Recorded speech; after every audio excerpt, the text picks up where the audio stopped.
ദൈവികമായ രക്ഷയും കരുണയും നമ്മുടെ പേരിലുണ്ടായിരിക്കട്ടെ. വിശുദ്ധ ഖുർആൻ സൂറത്ത് യാസീൻ അധ്യായം 36 വചനം 19. ബിസ്മില്ലാഹിർ റഹ്മാനിർ റഹീം. ഖാലൂ ത്വാഇറുകും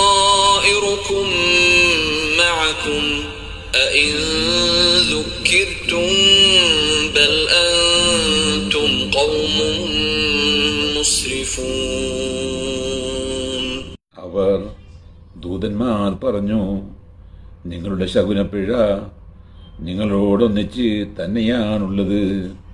നിങ്ങൾക്ക് ഉപദേശം നൽകപ്പെട്ടതിനാലാണോ ഇങ്ങനെ പറയുന്നത്?